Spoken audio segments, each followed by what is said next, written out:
এই এসআরের জন্য অনেক বিয়ালও মারা গেছে, অনেক সাধারণ মানুষ মারা গেছে, তারা সুসাইড করছে।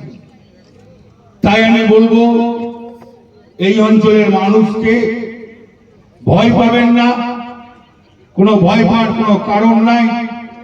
মমতা ব্যানার্জি এবং অভিষেক ব্যানার্জি আছে। এবারেও 26 সালের ভোটে মমতা ব্যানার্জি বিপুল ভাবে জয়লাভ করবে, ভয়ের কোনো কারণ নাই। আপনারা নিশ্চিন্তে থাকুন। যতই বলো এসআর করে 1 কোটি 1.5 কোটি মানুষকে বাদ দিয়ে দেবো, যে সরকারে আসবো, ক্ষমতা নাই।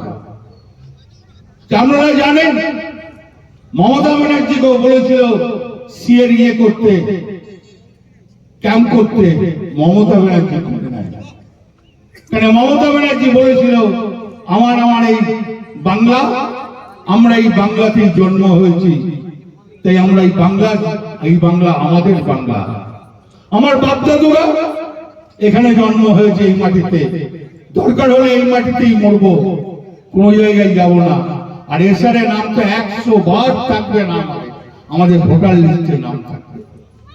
এই যেমন আমি বলি, প্রথম যখন ভোটার লিস্ট হয় 1952 সাল, সেই ভোটার লিস্টে আমি বার করেছিলাম। আমার বাবার নাম আছে, আমার দাদুর নাম আছে। প্রথম যখন ভোটার লিস্ট হয় 1952 সালে, তো এরকম ধরনের এই খয়রাসালের অনেক মানুষের সেই ভোটার লিস্টে নাম আছে। ভয় পাওয়ার কোনো কারণ নয়। দিদি আছে, আমরা আছি।